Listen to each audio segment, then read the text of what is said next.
Some men destroy everything they touch and then act surprised when the wreckage outlives them. This story is about one of those men, but he is not the one telling it, because nobody worth listening to is. My name is Harry James. I am 54 years old, and I teach civics at Westover High School in Greensboro, North Carolina. I spend my days explaining to teenagers how the law is supposed to protect people, why it sometimes fails, and what happens when it finally gets something right. The girl who changed my life arrived at my house in September 2023 with one duffel bag and a photograph she held, like it was the last solid thing in a world that had been breaking since she was 9. Her name was Nadia Cole. Her father, Gary Cole, was serving 12 years in prison for the assault that destroyed her family. He thought that when his wife disappeared and his daughter entered foster care, the damage was complete.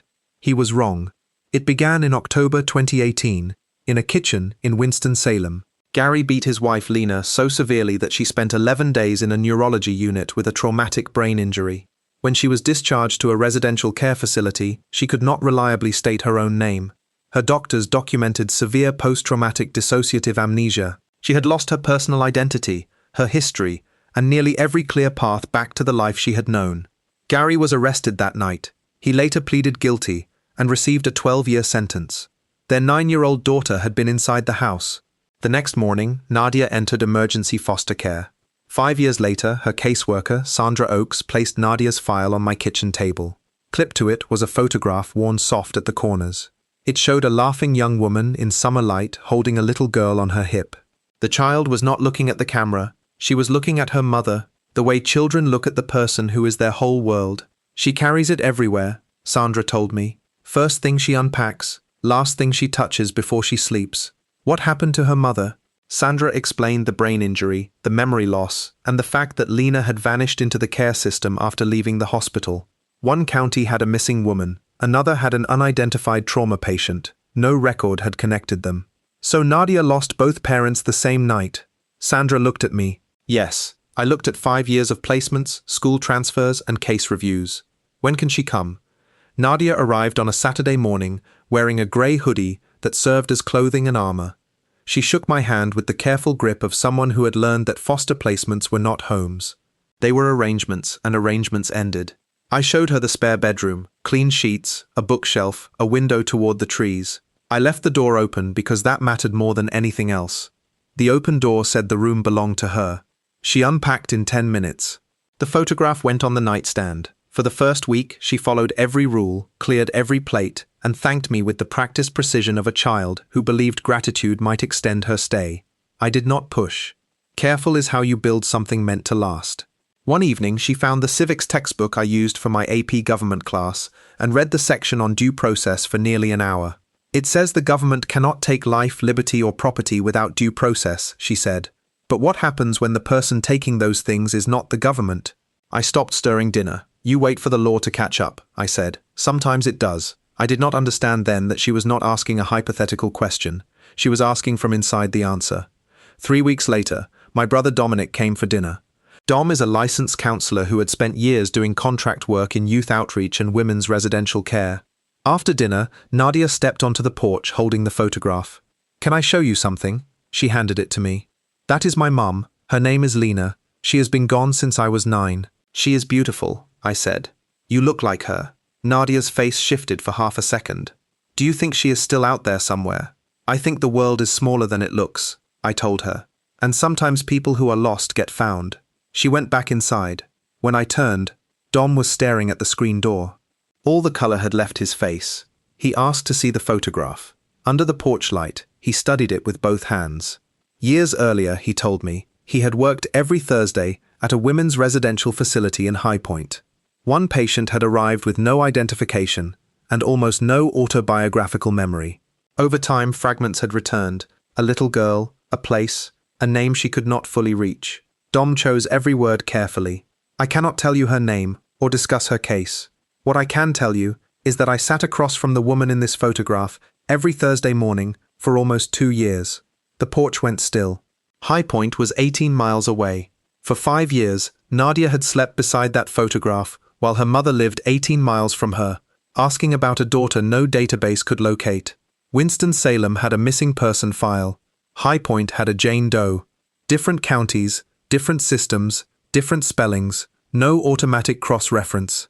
Gary Cole had struck Lena hard enough to erase her identity. The gaps between systems had nearly finished the job. Dom contacted the facility's clinical director without violating confidentiality. Everything had to be confirmed properly. DSS had to be involved. The missing person unit had to be notified. And Nadia could not hear a word until there was proof. The next morning, she sat at the kitchen counter reading about Apollo 13. The math did not work on paper, she said, but they solved each problem as it came.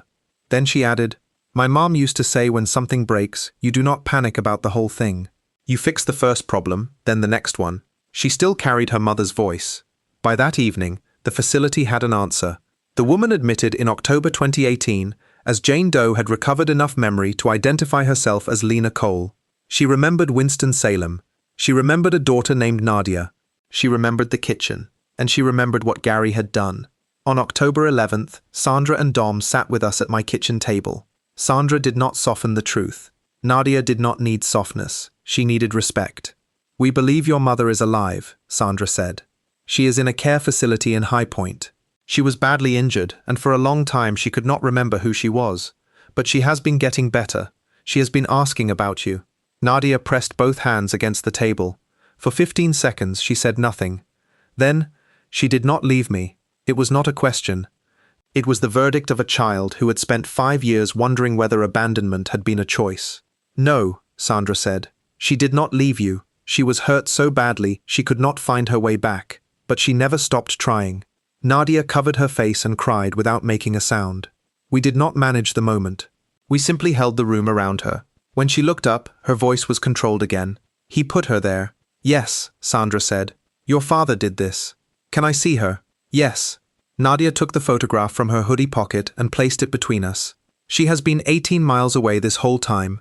10 days later, Nadia walked into a family visiting room at the recovery center in High Point. Lena was already there. She was thinner than the woman in the photograph. Her hair was shorter. 5 years of recovery showed in the deliberate stillness of someone who had worked painfully to become present in her own body again. When the door opened, Lena stood. For one suspended moment, every protocol disappeared. There was only a mother and daughter looking at each other. Across a room, a violent man had believed they would never share again. Nadia crossed it. Lena held her. I stayed in the hallway because that room belonged to them. Through the small window, I watched Lena close her eyes around the child she had been reaching toward for so long that reaching had become the only thing she knew. That was Gary Cole's consequence. Not a courtroom speech, not a letter, not a confrontation, a family visiting room he would never enter. He had believed he destroyed 2 people. Instead, Lena fought her way back. Nadia grew into someone extraordinary, and they found each other through a photograph a little girl had protected for 5 years. Their visits continued every other Saturday. At first, a counselor remained in the room. By December, Lena and Nadia could meet without clinical scaffolding. They rebuilt through small, true things. Lena remembered Nadia counting grapes before eating them. Nadia remembered her mother singing off-key in the car. Vanilla lotion in a brown bottle. Sunday pancakes shaped like rough circles that Lena insisted were stars. That is what a relationship is made of. Not grand gestures. Counted grapes, bad singing, and imperfect pancakes. Gary had tried to take all of it. He had not taken enough. Over time, I got to know Lena not as a case, but as a person. She was direct, funny, and clear-eyed. Her humor was dry and quick, the same kind Nadia had inherited. She spoke about recovery without performance, because pretending had become too expensive. I did not fall in love with her story. I fell in love with her. Nothing happened quickly. Nadia's reunification needed space. Lena's recovery needed stability. Everyone involved understood that gratitude could not be confused with choice. By January 2025, Lena had moved into supported independent living and was working at a medical billing office. The next month, the formal reunification process began. On Nadia's 16th birthday, Lena came to my house for dinner. Later, while we stacked dishes, she said, "Whatever happens next, I know what you gave her. You gave her 5 years of someone showing up. She held those years herself," I told her. "She was remarkable before I got there." "She is," Lena said. Then she looked at me. "So are you." In April, after months of careful conversation, I told Lena I loved her. I told her I was in no hurry and that she owed me nothing. She was quiet, then met my eyes. "I know," she said. "I have known for a while. I was waiting to make sure I was choosing from strength, not need. Not gratitude. I am choosing. That was different from needing. For a woman who had spent years learning to trust her own mind again, those words meant everything. We married in October 2025. Small ceremony. Nadia beside her mother. Dom beside me. Nothing loud, nothing performative. Real. Now Nadia is 16, on the debate team, and apparently the most prepared and dangerous student her coach has seen in 12 years. She still argues constitutional law for fun. She is moving steadily toward reunification with her mother. Lena works 4 days a week and is faster than the billing software. She sings off-key in the car. She still makes pancakes she calls stars, while Nadia points out they are clearly circles. Gary Cole remains at Avery Mitchell Correctional Institution.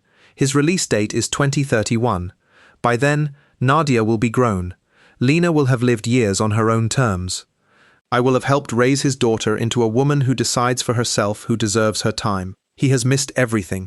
He will continue to miss everything. That is not a threat. It is simply the arithmetic of what happens when you try to destroy people who refuse to stay destroyed. I teach civics. I tell teenagers that systems are imperfect, but people inside those systems can sometimes close the gaps if they pay attention, act on what they see, and refuse to decide that a broken situation belongs to someone else. Gary Cole believed violence was power. He believed that if he hit hard enough, he could decide how the story ended. He was wrong.